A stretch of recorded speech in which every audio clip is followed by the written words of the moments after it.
Hi friends, welcome to my channel. అందరు మంచిగా ఉన్నారా? నేనైతే సూపర్ ఉన్నా. సో ఫ్రెండ్స్, ఇది ఈరోజు మార్నింగ్ లాగ్ అనమాట. సో మేము ఏడికి పోతున్నామంటే ఈరోజు మా మిటు వాళ్ళ స్కూల్లో సైన్స్ ఫేర్ ప్రోగ్రామ్ ఉండే అనమాట. సో దానికోసం పోతున్నాము. ఇంట్లో కూర్చుంటే ఎటు ఏర్పడతలేదు, కానీ బయటికి వెళ్తే మాత్రం ఎండ మామూలుగా లేదు. ఎందుకంటే చలి కూడా కొంచెం తగ్గింది కదా, అప్పుడే ఎండాకాలం స్టార్ట్ అయినట్టు కొడుతుంది. ఇంక ఇప్పుడే ఇట్లుందంటే ఎండ ఇంకా ఏప్రిల్ మేలో ఏ రకంగా కొడుతుందో అర్థం చేసుకోవచ్చు. ఇంకా ఎక్స్పో విషయానికి వస్తే మంచి మంచి ప్రాజెక్ట్స్ ఉంటాయి. అసలు రోబోస్ అని, ఇంకా చాలా చాలా తెలుగుకి సంబంధించినవి, హిందీకి సంబంధించినవి, దేనికి సంబంధించిన కేటగిరీస్ ఆ రూమ్లో స్పెషల్గా అట్లా అన్నీ ఆర్గనైజ్ చేసి పెట్టారు అనమాట. నాకైతే సూపర్గా అనిపించింది. ఇంకా ఈ రోబో చూడండి, మా చిక్కిపాప దాని పక్కన నిల్చోంటే భయపడుతుంది. ఎందుకంటే అది నడుస్తుంది అనమాట, కీ ఇస్తే ముందుకు వచ్చేస్తుంది ఉరుక్కుంటా. దాని పక్కన నిల్చొని ఫోటో దిగంటే చాలా భయపడేస్తుంది. ఈ రోబోనే కాదు, ఇంకా అన్ని ప్రాజెక్ట్స్ కూడా మైండ్ బ్లోయింగ్ ఉండే. పిల్లలు కూడా క్యూట్గా వాళ్ళకి తోచిన ఎక్స్ప్రెషన్స్తోని చాలా బాగా చెప్పినారు. ఇంకా లేట్ ఎందుకు, మీరు కూడా చూసేయండి. నేనేం ప్రాజెక్ట్స్ చూసేసినావు మీరు కూడా చూసేయండి.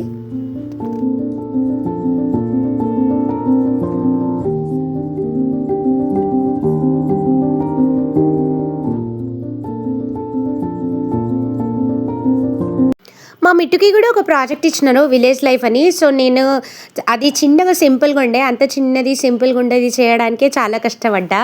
అటువంటిది ఇట్లా పెద్ద పెద్ద టవర్స్ చేసి ఇదంతా ఒక దగ్గరికి ఆర్గనైజ్ చేయడానికి ఎంత కష్టపడ్డారో ఒక్కొక్క పేరెంట్. నిజంగా అసలు గ్రేట్ కదా.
ఇంకా ఇది వచ్చేసి సపరేట్ తెలుగు అనమాట. సో పిల్లలందరూ తెలుగులో తప్ప ఇంకో పదంలో మాట్లాడలేదు.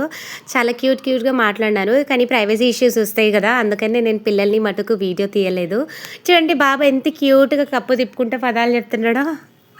వాడైతే వాని వాయిస్ కూడా చాలా స్వీట్గా ఉండే, నత్తి మాట్లాడుతుండే. నేను చదివిన స్కూల్లో నర్సరీ టు 10th క్లాస్ వరకు ఒకసారి మా స్కూల్లో సైన్స్ ఫేర్ అయింది. నాకైతే మస్తు స్టేజ్ ఫియర్ ఉంటుండే. ఎవరైనా వచ్చి పేరెంట్స్ ముంగట్ నిలవడంగా నేను ఎంత గమ్మున ఉంటుండే. ఇక్కడ మాత్రం పిల్లలు వచ్చేసి మేడం చాలా ఎక్స్ప్లెయిన్ అంటుంటే మస్తు ముచ్చట అనిపించింది. నాకెందుకు ఆ టైంలో అంతే స్టేజ్ ఫియర్ ఉండే అనిపించింది. నిజంగా అసలు ఈ కాలం పిల్లలు వాళ్ళ డేర్నెస్ అసలు వేరే లెవెల్ కదా, ఏమంటారు?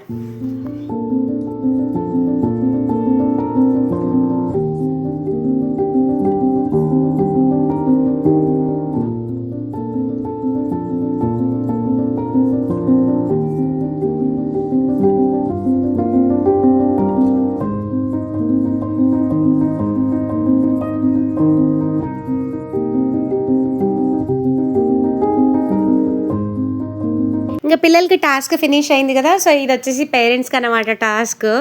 చాలానే ఉండే, మాకైతే మస్తు టైం పాస్ అయింది. చాలా క్వశ్చన్స్ ఉండే అందులో. అత్త కానీ అత్త, కర్ర కానీ కర్ర, రాజు కానీ రాజు, రాణి కానీ రాణి అని. నేనైతే ఒక 2 క్వశ్చన్స్కి అయితే ఆన్సర్ చెప్పిన.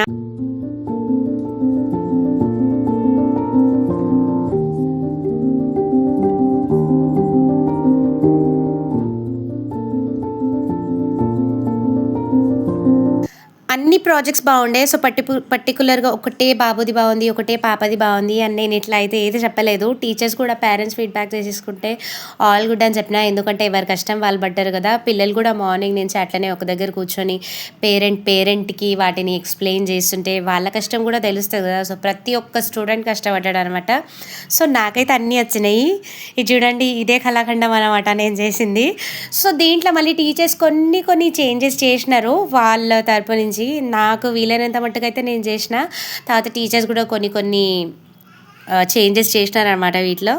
టీచర్స్ కూడా చాలానే కష్టపడ్డారు పిల్లల తర్వాత, ఎందుకంటే అన్ని పేరెంట్స్ అన్నీ ఒక్కొక్క ప్రాజెక్ట్ తెచ్చిస్తుంటే వాటన్నిటిని ఒక దగ్గర ఆర్గనైజ్ చేయడము, మళ్ళీ వాటిని ఒక రూమ్లో అన్నీ లైన్గా పేర్చడము.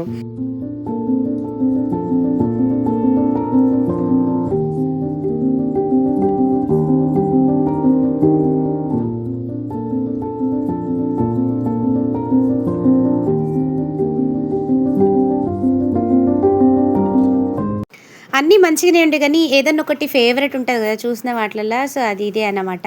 అది వచ్చేసి విలేజ్ లైఫ్. సో మా విలేజ్ లైఫ్ అంత సింపుల్గా ఉన్నదానికే నేను చాలా కష్టపడ్డా.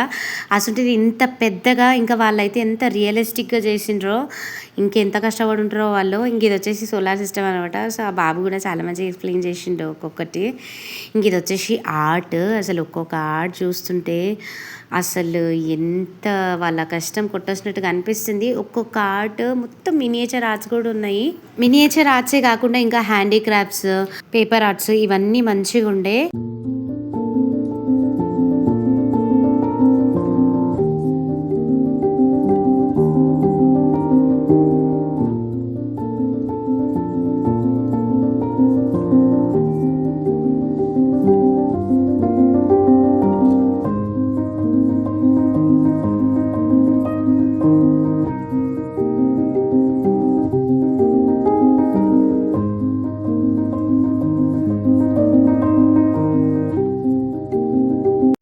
ఫ్రెండ్స్ చెప్పినా కదా ఈ రోబోట్, ఆ రోబో కళ్ళల్లో కళ్ళు పెట్టి చూస్తే అది వెల్కమ్ చెప్తుందని. సో అది ఇదే చాలా క్యూట్గా అనిపించింది. దాని కళ్ళల్లో కళ్ళు పెట్టి చూస్తుంటే వెల్కమ్ టు ద స్కూల్ అంటుంది. ఇంక ఇది వచ్చేసి మా మిట్టు వాళ్ళ ఆడిటోరియం అనమాట. సో రన్నింగ్ చూడండి, ఇక్కడి నుంచి అక్కడికి అన్న చెల్లెలు ఇద్దరు రన్నింగ్ చేస్తారు. మిట్టు మాత్రం స్ట్రైట్గా వాడిగెడుతుంటు కానీ చిక్కిపాప మాత్రం అక్కడక్కడ గ్యాప్ తీసుకొని, లేకపోతే వాడిగంట తొందరగా ఉరకాలని మధ్యలో నుంచి డ్రాప్ అయిపోయి వచ్చేయడము చేస్తుంది. మస్తు క్యూట్గా అనిపించింది. ఇంకా మేడంకి ఈరోజు హాలిడే కాబట్టి మేడం కూడా అటెండ్ అయ్యారు ఈరోజు ఎక్స్పోకి. మేడంకి మాత్రం మండే టు ఫ్రైడే స్కూల్, అది కూడా 12:30 వరకే. ఎందుకంటే ఇప్పుడు స్టార్టింగే కదా, నర్సరీ కదా.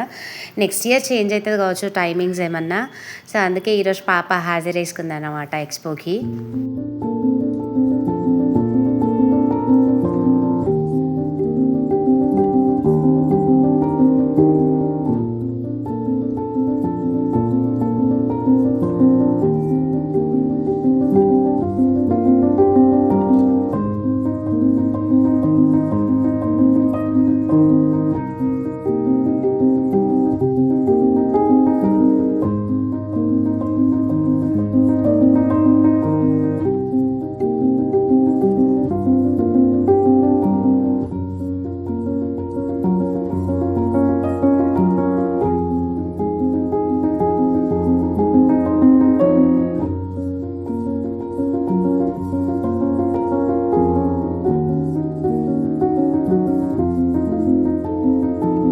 అసలు టైమింగ్స్ అయితే 9:30 to 12:30 ఉండే. మేము వెళ్ళేసరికి 11 అయిపోయింది. ఇంకా అంతా చూసేసరికి 12:30 అయిపోయింది. ఇంకా మెట్టను తీసుకొని మేము కూడా బయలుదేరిపోయినాం అనమాట. చాలా ఎంజాయ్ చేసినాము ఈ మేధా మంచ్లో. ఇంక ఇంటికి వచ్చేసరికి మా సార్ అనమాట 3 గుడ్లు మనిషికి ఒక ఆమ్లెట్. ఇంకా బాబుకి మిట్టుకు వచ్చేసరికి హాఫ్ బాయిల్డ్ అంటే ఇష్టం, వాడి కోసం హాఫ్ బాయిల్డ్. పాపం చాలా కష్టపడ్డాడు ఒక్కడే ఇంట్లో.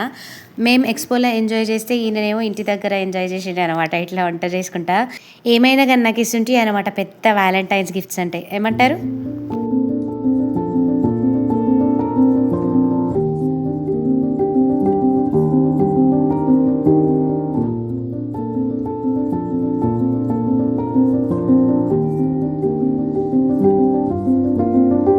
ఈ చాక్లెట్ని వచ్చేసి వ్యాలంటైన్స్ డే గిఫ్ట్ అని అస్సలు అనుకోకండి. ఈ చాక్లెట్ మా పక్కింటి ఆమె ఇచ్చిందనమాట. వాళ్ళ అన్నయ్య లండన్ నుంచి తెచ్చిండంట. సో దీన్ని అట్లనే పెట్టుకొని ఈరోజు తిందామని అట్లనే ఉంచున్నాము. ఇంక చికి పాప చాక్లెట్ చూడంగానే అద్దం దగ్గరికి పోయి ప్రాంప్టింగ్ ఇస్తూనే ఉండే. మస్తు క్యూట్ ప్రాంప్టింగ్ ఇచ్చింది. కానీ నేను ఎన్ని చికి పాప ప్రాంప్టింగ్ వీడియోలు పెట్టినా కూడా అస్సలు పోతలేవు, ఎందుకంటే నా కంటెంట్ అది కాదని కావచ్చు. ఇంక రండి ఏమేమి చేసిండో చూపిస్తా ఈరోజు మా ఆయన. అన్నము ఫస్ట్. సో అన్నం మాత్రం కొద్దిగంత మెత్తగా అయింది, ఎందుకంటే రెగ్యులర్గా నేనే వండుతా కదా. అదేందో నేను వండుతానేమో అట్లయింది ఇట్లయింది అంటాడు. ఇంక ఈయన వండేసరికి మెత్తగా అయింది, అయినా కూడా ఏమనకుండా తిన్నాడు. ఇంక ఇది వచ్చేసి పెసరపప్పు టమాటా. నెక్స్ట్ వచ్చేసి పెరుగు అనమాట. జర ఎండ స్టార్ట్ అయింది కదా, సో వేడికి మేము కూడా పెరుగు స్టార్ట్ చేసినాము. చలికాలం అయితే అసలు పెరుగు జోలికే పోము. నెక్స్ట్ వచ్చేసి ఆమ్లెట్, ఫస్ట్ది హాఫ్ బాయిల్డ్, మిగతా 3 వచ్చేసి ఆనియన్ ఆమ్లెట్స్ అనమాట. ఇంకా సలాడ్ కూడా ఎంత బ్యూటిఫుల్గా డెకరేట్ చేసి చూడండి. Radish, carrot, beetroot. అసలు రాడిష్ ఎవరైనా సలాడ్ కిందకి వస్తారా? మా ఆయననే కోసిండు అనమాట.